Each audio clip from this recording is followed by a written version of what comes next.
नमस्कार दर्शकों, आप देख रहे हैं दिव्य हिमाचल टीवी। मैं हूं आपके साथ नानकी कौर। आज दोपहर हिमाचल में नजर डालेंगे अब तक की बड़ी खबरों पर। शुरुआत करते हैं हेडलाइन से। नेशनल हाईवे 7 चंडीगढ़ देहरादून माजरा के पास पेड़ गिरा, वाहनों के पहिए थमे। 1.5 साल बाद जोनल अस्पताल मंडी में शुरू हुए हड्डियों के ऑपरेशन। सुगंधित और औषधीय पौधों से बढ़ेगी बागवानों की आमदनी, मंडी में मिलेगा खास प्रशिक्षण।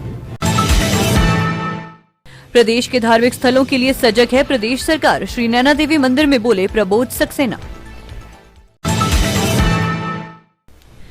नीट एग्जाम देने के लिए उमड़ी अभ्यर्थियों की भीड़, पेन ले जाने की भी नहीं थी अनुमति। अब समाचार विस्तार से। पांवटा साहिब के नेशनल हाईवे 7 चंडीगढ़ देहरादून माजरा के पास आंधी तूफान में पेड़ गिरने से रास्ता बंद हो गया, जिसे पुलिस ने खुलवाया। इस दौरान काफी समय तक गाड़ियों का जाम लगा रहा। जानकारी के अनुसार रविवार सुबह तेज हवा आंधी के चलते माजरा में एनएच पर सड़क किनारे खड़ा पेड़ अचानक ही हाईवे पर गिर गया। गनीमत ये रही कि वहां पर कोई वाहन या व्यक्ति सड़क पर मौजूद नहीं था, अन्यथा कोई अनहोनी हो सकती थी। इस दौरान सड़क पर बने पैरापेट को नुकसान हुआ है, साथ ही बिजली की तारें और खंभों पर पेड़ गिरने से बिजली विभाग को काफी नुकसान हुआ, जिसके बाद पुलिस मौके पर पहुंची। वो पेड़ को हटवाकर यातायात व्यवस्था को सुचारू रूप से चलाया गया। उधर डीएसपी पांवटा मानवेंद्र ठाकुर ने बताया कि मौके पर पुलिस ने पहुंचकर यातायात व्यवस्था को सुचारू रूप। मेरा नाम है गोपाल चंद्र। आपकी पोस्ट क्या है? लाइनमैन। लाइनमैन। तो यहाँ पर जो पेड़ा टूटा है अभी, इससे आपकी विद्युत डिपार्टमेंट को, बिजली लाइन को कुछ नुकसान हुआ? बिल्कुल हुआ। क्या क्या नुकसान हुआ? हमारा एक ये रोड क्रॉसिंग में केबल थी, इसके ऊपर पेड़ गिरा है, जिससे दोनों लाइनों की तारें भिड़ी है। हाँ, बाकी और केबल टूट गया जिसमें से। केबल टूट गई। तो उसमें कितना अब खर्चा मिला, कितना खर्चा हो जाएगा टोटल उसका? टोटल खर्चा कम से कम भी 15-20 हज़ार रुपये का। 15-20 हज़ार का विद्युत डिपार्टमेंट को नुकसान हुआ इस पेड़ की वजह से। अगर ये पेड़ पहले कट जाता तो टाइम से, तो ये नुकसान नहीं होना था जो हुआ है। ट्रैफिक कितनी जाम होगी, ठीक है ना, और कितने लोगों को यहाँ पे दिक्कत आई, और मकानों को भी इनको खतरा है। मकानों को भी खतरा था इससे। अगर ये मकानों पे गिर जाता, आप यहाँ पे देख ही रहे हैं, इधर भी मकान है, उधर भी मकान है, दोनों साइड में मकान है। और अगर ये पेड़ मकानों पे गिर जाता तो खतरा तो था ना, जान का भी और उसका भी नुकसान होता है। और हम तो चाहते हैं कि ये जो बाकी पेड़ यहाँ पे खड़े हैं, और ये भी कटवा देने चाहिए। जो एनएच के पास जो इतने पेड़ खड़े हैं, सब जो घरों के पास है एक्चुअली, वो तो कटने ही चाहिए। कटने ही चाहिए। हो सकता है किसी के बच्चे पे गिर जाए, किसी के कुछ भी हो सकता है। हाँ जी। तो ये है हमारे साथ गोपाल जी, जो लाइनमैन थे, जिन्होंने बताया कि इस पेड़ की वजह से कितना नुकसान हुआ है, जो विद्युत डिपार्टमेंट में नुकसान हुआ है। प्लस ये अगर ये पेड़ थोड़ा पीछे हटकर घरों के ऊपर गिर जाता तो कितना नुकसान होता। घर में अभी औरतें सारी, आप देख सकते हैं यहाँ पर लाइव के साथ कि यहाँ पर लेडीज़ भी है सारी, और जो मेन हाईवे पर ये टूटा है पेड़, और बाई चांस अगर यहाँ कोई गाड़ी वगैरह या कोई ट्रक होता तो कितना जान का नुकसान हो सकता था यहाँ पर। और 1-2 घंटे से यहाँ पर ट्रैफिक जाम लगा रहा। जोनल अस्पताल मंडी में 1.5 साल बाद फिर हड्डियों से संबंधित सभी प्रकार के ऑपरेशन शुरू हो गए हैं। हड्डियों के ऑपरेशन के लिए सबसे महत्वपूर्ण मानी जाने वाली सी-आर्म मशीन को अस्पताल प्रबंधन ने 3 लाख रुपए खर्च करके पूरी तरह से ठीक करवा दिया है। इससे पहले यहां हड्डियों के माइनर ऑपरेशन ही हो रहे थे, जिनके लिए सी-आर्म मशीन की जरूरत नहीं पड़ती। लेकिन अब रीढ़ की हड्डी, घुटना, कंधा, कूल्हा, टांग, पाँव, बाजू, हाथ और अन्य सभी प्रकार के मेजर ऑपरेशन यहीं पर होना फिर से शुरू हो गए हैं। जोनल अस्पताल मंडी के एमएस डॉक्टर डीएस वर्मा ने बताया कि मशीन को ठीक करवाने का प्रयास लंबे समय से चला हुआ था और अब इसे पूरी तरह से ठीक कर दिया गया है। हमारे एसपी श्री अरिजीत सिंह ठाकुर साहब ने, वो भी काफ़ी स्पोर्ट्स को लाइक करते हैं, तो हमारे साथ ऐसे डिस्कस हो रही थी कि हम लोग कुछ ऐसे इवेंट करवाया करेंगे जिससे बच्चों को मोटिवेशन मिले। तो हमारा ये डिसाइड हुआ था कि सबसे पहले हम एक फुटबॉल टूर्नामेंट करवाते हैं, उसके बाद हम हैंडबॉल का भी करवाएंगे, बास्केटबॉल करवाएंगे, कबड्डी करवाएंगे और क्रिकेट का करवाएंगे।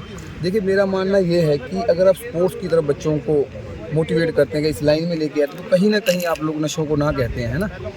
और मैं आपके माध्यम से, मैं जितनी भी यहाँ पे हमारी पंचायत है उन्ना में, मैं उनसे भी अपील करता हूँ कि आप सब वीकली आप सब एक मीटिंग बिठाएं और उनमें डिसाइड करें कि हर संडे हम कोई ना कोई इवेंट करवाएं, चाहे किसी भी गेम में, लाइक कबड्डी हो, हैंडबॉल हो, बास्केटबॉल हो या वॉलीबॉल हो। उससे क्या है कि हमारा समाज जो है, हमारे जो बच्चे हैं, उनको एक टारगेट सेट हो जाता है कि नेक्स्ट वीक उस पंचायत में टूर्नामेंट है, मैं वहाँ जीतूंगा, है ना। तो ये एक टारगेट हमें सेट हो जाता है। उससे क्या होता है, बच्चों में एक लय उठती है कि यार हमें स्पोर्ट्स की तरफ जाना है। जितना हम चीज़ बच्चों को दिखाएंगे, उनके सामने कुछ पेश करेंगे, जैसे कोई टूर्नामेंट हो, कुछ भी इवेंट हो, तो उससे क्या बच्चे मोटिवेट होते हैं। तो मैं आप सबसे भी यही आग्रह करूंगा कि प्लीज़ आप लोग भी हर पंचायत में पंचायत लेवल पे टूर्नामेंट करवाएं, ताकि जो हमारे बच्चे हैं नशों की ओर ना जा करके स्पोर्ट्स की तरफ आएँ। ये जोनल अस्पताल मंडी में पिछले कुछ अरसे से हमारे ऑपरेशन थिएटर में CR मशीन, जिसके माध्यम से हड्डी के डॉक्टर जो है ऑपरेशन करते हैं, उसको उनमें मदद मिलती है, वो किन्हीं कारणों से ख़राब चल रही थी। तो वो इशू हमने नेक्स्ट जेन मेडिकल डिवाइसेस से भी टेकअप किया, जो कि बायोमेडिकल इक्विपमेंट मेंटेनेंस प्रोग्राम के तहत उनकी मेंटेनेंस करते हैं। और जब वो उनसे रिपेयर नहीं हो पाया तो हमने फिर वो एलेंजर कंपनी के इंजीनियर को बुला करके और उस मशीन को जो है ठीक करवा दिया है।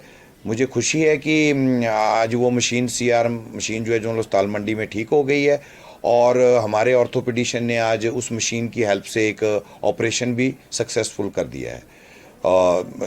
यहाँ मैं ये भी बताना चाहूँगा कि अब हमारे पास एक ऑर्थो के स्पेशलिस्ट नेरचौक मेडिकल कॉलेज से जोनल हॉस्पिटल मंडी में ज्वाइन कर गए हैं, और 2 ऑर्थोपेडिशियन हमारे पास ऑलरेडी हैं। तो अब हमारी 3 ऑर्थोपेडिशियन की टीम बन गई है। एनेस्थेटिस्ट अभी हमारे यहाँ पर पोस्टेड नहीं है, परंतु नेरचौक मेडिकल कॉलेज से एक एनेस्थेटिस्ट आ करके जो है यहाँ पर सर्जरीज में हेल्प करवा रहे हैं। तो ये मंडी की जनता से भी अनुरोध रहेगा कि अब ऑर्थो के सभी प्रकार के ऑपरेशन, चाहे वो स्पाइन के ऑपरेशन है या रिप्लेसमेंट के ऑपरेशन है या डे टू डे ट्रॉमा जो हड्डियाँ टूट जाती हैं उसके ऑपरेशन है, वो सारी सुविधा जो है अब हमारी ऑर्थोपेडिशियन की टीम यहाँ पर है, और CR भी हमारी कार्य कर रही है सुचारू रूप से। तो ये सुविधा जोनल हॉस्पिटल मंडी में उपलब्ध हो गई है। अब जो है इन छोटी इन चीज़ों के लिए जो है कोई रेफरल की आवश्यकता नहीं। मंडी जिला के बागवानों को centre for medicine and aerobics plant Lucknow में सुगंधित एवं औषधीय पौधों के बारे में प्रशिक्षण दिया जाएगा। इस प्रशिक्षण से न केवल जिला के बागवान सुगंधित व औषधीय पौधों के बारे में जानकारी प्राप्त कर सकेंगे, बल्कि बागवानों इन पौधों की जानकारी होने से जिला में इनकी खेती को भी बढ़ावा मिलेगा, जिससे आने वाले समय में बागवानों को अच्छी आमदनी भी प्राप्त होगी। रविवार को उद्यान विभाग व डेवलपमेंट फाउंडेशन के माध्यम से जिला के 17 बागवानों को सुगंधित एवं औषधीय पौधों के बारे में प्रशिक्षण लेने के लिए लखनऊ के CRMP सेंटर में भेजा गया। ये बागवान 5 दिन तक लखनऊ में प्रशिक्षण लेंगे, जिसमें बागवानों को सुगंधित पौधों, जंगली तुलसी, जंगली गेंदा, जेनेरियम, लेमन ग्रास को लगाने, संस्करण करने एवं तेल निकालने इत्यादि की जानकारी दी जाएगी। इस बारे में विषयवाद विशेषज्ञ मंडी पूजा गौतम ने बताया कि इस प्रशिक्षण से मंडी जिला में औषधीय और सुगंधित पौधों की खेती को बढ़ावा मिलेगा। वहीं महक योजना के अंतर्गत भी किसानों को अनुदान दिया जाएगा। मैं विषयवाद विशेषज्ञ उद्यान पूजा गौतम, हम यहाँ पे 17 फार्मर्स को औषधीय पौधों की, सुगंधित पौधों की खेती का प्रशिक्षण लेने के लिए लखनऊ CMAP सेंटर में भेज रहे हैं आज यहाँ से। और ये सभी फार्मर जो हैं डिफरेंट ब्लॉक से हैं मंडी डिस्ट्रिक्ट के। ये 5 दिनों में वहाँ पर औषधीय पौधे जैसे जंगली गेंदा, तुलसी, जेरेनियम सेंटेड, वो कैसे उनको लगाया जाता है और उनका प्रशिक्षण कैसे किया जाता है, इसका प्रशिक्षण लेने जा रहे हैं। इसके बाद जैसे ये लोग इसमें खेती में शुरुआत करेंगे, इन्हें महक स्कीम के अंतर्गत उद्यान विभाग के द्वारा सब्सिडी भी देंगे। तो आज ये यहाँ से रवाना हो रही है बस इनकी, और 5 दिन ये लखनऊ में वहाँ पे CMAP सेंटर में प्रशिक्षण लेके ये वापस आए। डिफरेंट ब्लॉक से नॉमिनेशन मंगाए थे, जो फार्मर्स औषधीय सुगंधित पौधों की खेती में प्रशिक्षण सीखना चाहते हैं, उसके बाद उसका डिस्टिलेशन यूनिट वगैरह लगाना चाहते हैं। हिमाचल प्रदेश के विश्व विख्यात धार्मिक स्थलों को लेकर प्रदेश सरकार पूरी तरह से सजग है और प्रदेश के उप मुख्यमंत्री मंदिरों को लेकर एक प्लान तैयार कर रहे हैं।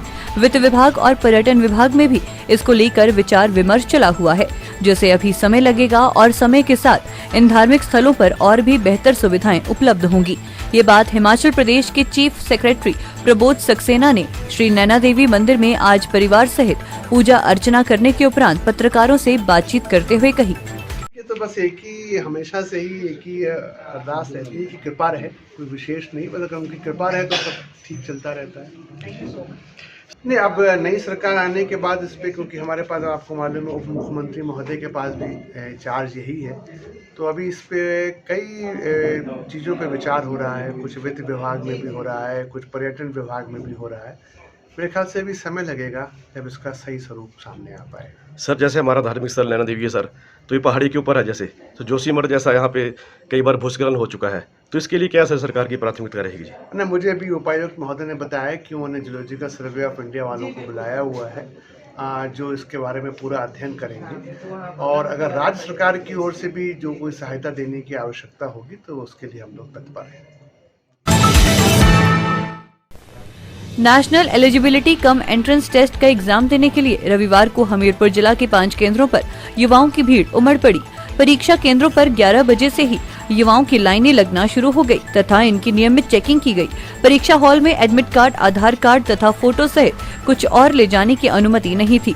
यहाँ तक कि पेन भी परीक्षा हॉल के अंदर ही उपलब्ध करवाए गए। वहीं पूरी पारदर्शिता के साथ नीट का एग्जाम आयोजित करवाया गया।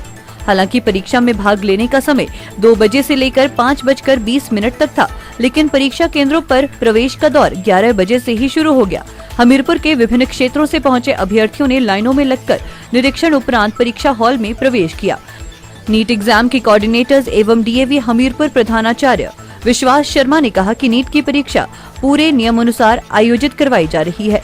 हमीरपुर जिला में इस परीक्षा के लिए 5 केंद्र निर्धारित किए गए हैं। 5 ही केंद्रों पर नीट की परीक्षा के संदर्भ में सभी पुख्ता इंतजाम किए गए हैं। 5 केंद्रों में 1657 अभ्यर्थी को बुलाया गया था।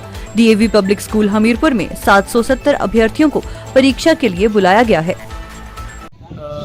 आज 7 मई 2023 को नीट का एग्ज़ाम ऑल इंडिया लेवल पे हो रहा है और हमीरपुर डिस्ट्रिक्ट में 5 सेंटर्स में ये प्रक्रिया शुरू हो चुकी है। जैसा कि मेरे पीछे आप देख सकते हैं, एंट्री ऑफ फ्रिस्किंग का प्रोसेस शुरू हो चुका है। 11 बजे से बच्चों की एंट्री हो गई। यहाँ हमारी टीम्स जो हैं एनटीए की, फ्रिस्किंग और ग्रामर्स की टीम पहुँच चुकी है और पेपर का समय 1:30 बजे तक बच्चों को एंट्री दी जाएगी। उसके बाद ये रोक दिया जाएगा। हमारे सेंटर पे यहाँ 770 के करीब कैंडिडेट्स हैं जो आए हैं। टू बी एग्जैक्ट 768 यहाँ पार्टिसिपेट अपीयर कर रहे हैं और इनके अलावा जो बाकी सेंटर्स हैं वहाँ टोटल नंबर 1657 कैंडिडेट जो आज अपीयर हो रहे हैं 5 सेंटर्स में। हो रही है, हमारी पूरी कोशिश है कि बच्चों को एक अच्छा एटमॉस्फेयर मिले, बिना स्ट्रेस के, बिना किसी परेशानी की एक प्रक्रिया को आसान बनाया जाए ताकि वो आराम से अपना एग्ज़ाम दे सकें और रिलैक्स रहें। आज दोपहर हिमाचल में आज के लिए इतना ही। देखते रहिए दिव्य हिमाचल टीवी।